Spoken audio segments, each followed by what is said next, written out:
আসসালামু আলাইকুম ভিউয়ার্স। এখানে যে বাড়ি নির্মাণটা দেখছেন, বাড়িটার ফাউন্ডেশন থেকে যতটুকু কাজ আপনারা দেখছেন, বাড়িটার এতটুকু কাজ করার জন্য আমাদের খরচ হয়েছে 5,50,000 টাকা। এটি হচ্ছে শর্ট পিলার ফাউন্ডেশন দিয়ে 3 বেডরুমের একতলা বাড়ির ডিজাইন। বাড়িটা করার জন্য আমাদের দৈর্ঘ্যের দিকে জায়গার প্রয়োজন লেগেছে 28 ফিট 3 ইঞ্চি, প্রস্থের দিকে জায়গার প্রয়োজন লেগেছে 28 ফিট। যদি এর আমরা দৈর্ঘ্য প্রস্থ হিসাব করি তাহলে আসে 798 স্কোয়ার ফিট, শতকে হিসাব করলে আসে 1 শতক 83 পয়েন্ট। এটা হচ্ছে সেন্টার টু সেন্টার। যখন আমরা এই বিল্ডিং এর ছাদটি করব তখন বিল্ডিং এর ছাদ হয়তো 1 থেকে 150 ফিট ছাদ বেড়ে যাবে, তার কারণ সামনের সাইডে আছে ব্যালকনির কাজ এবং 2 সাইডে কার্নিশ বাড়বে। তো এটা হচ্ছে বাড়ির সামনের সাইড, দেখছেন বাড়ির সামনের সাইড। এটা হচ্ছে মেন গেট, আর মেন গেটের সামনে একটি সুন্দর একটি পোস্টের কাজ আছে। তবে পোস্ট সহ ছাদটি কমপ্লিট হলে অবশ্যই ভিডিওটা আমি আপনাদের মাঝে আরেকবার দেবো, তখন অবশ্যই সুন্দরভাবে ক্লিয়ারলি বুঝতে পারবেন।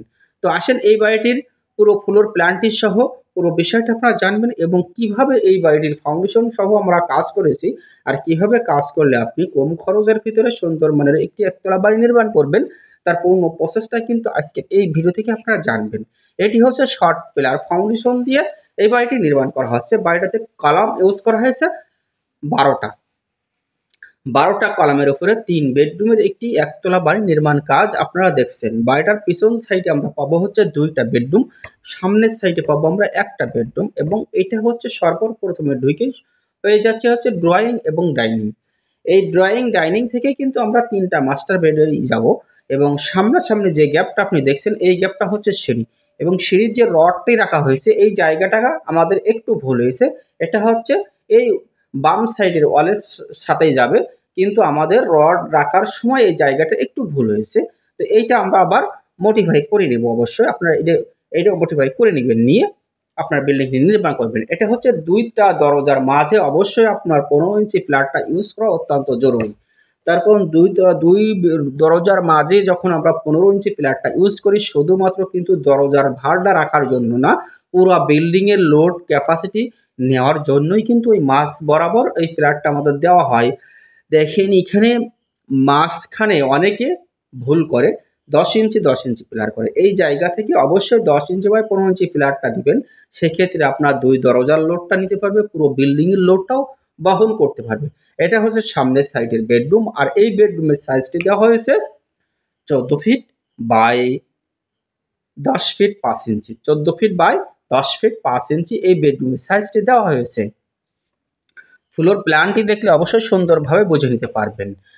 এটা হচ্ছে 14 ফিট বাই 10 ফিট 5 ইঞ্চি, 3টা বেডরুমের সাইজে কিন্তু আমাদের একই দেওয়া হয়েছে। তাহলে আসেন এখানে এই যে বাড়ি নির্মাণটা দেখছেন, আসলে এটি হচ্ছে ফাউন্ডেশনটি এমনই ভাবে করা হয়েছে, খুবই নিচু জায়গা থেকে এই ফাউন্ডেশনটি করা হয়েছে। এই জন্যই আমাদের খরচটা একটু বৃদ্ধি পেয়েছে।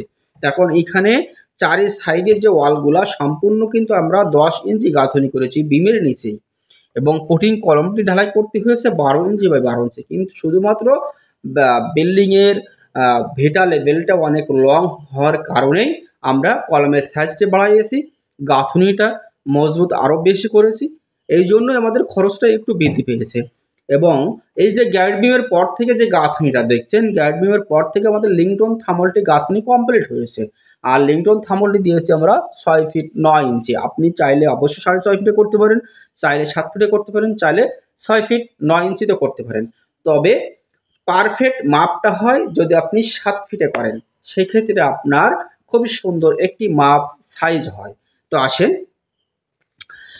আমাদের গ্যাড বিমের পর থেকে যে গাঁথনিটা করা হয়েছে, এই গাঁথনিটা করার জন্য আমাদের ইটের প্রয়োজন হয়েছে টোটালে 8,000 পিস, টোটালে 8,000 পিস।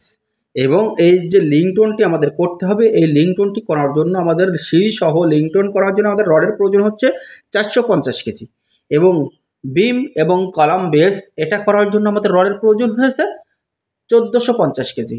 1450 কেজি রড লাগছে আমাদের বিম পর্যন্ত, এবং লিংটনে লাগছে আমাদের 450 কেজি। প্ল্যানটি আপনারা দেখছেন, এটা হচ্ছে মেন গেট, আর এই মেন গেট থেকে ঢুকেই সর্বপ্রথমে পাচ্ছি আমরা ডাইনিং, এবং তার বাম সাইডে আমরা ওইটা পাচ্ছি হচ্ছে 2টা বেডরুম, পিছন সাইডে আমরা পাচ্ছি আরেকটা বেডরুম। টোটালে পিছন সাইডে আমরা পাচ্ছি 2টা বেডরুম এবং সিঁড়ি, আর সেই নিচেই দেওয়া হয়েছে সুন্দর একটি টয়লেট। এবং তারই পরে আমরা পেয়েছি একটি টয়লেট এবং কিচেন। তার মানে সামনের সাইডে আমরা পেয়ে যাচ্ছি কিচেন এবং একটি বেডরুম। বাড়িটা করার জন্য দৈর্ঘ্যের দিকে জায়গা লেগেছে 28 ফিট 3 ইঞ্চি, প্রস্থের দিকেও জায়গা লেগেছে 28 ফিট 10 ইঞ্চি। যদি এর আমরা স্কোয়ার ফিটে হিসাব করি তাহলে আসে 798 স্কোয়ার ফিট, শতকে হিসাব করলে আসে 183 পয়েন্ট।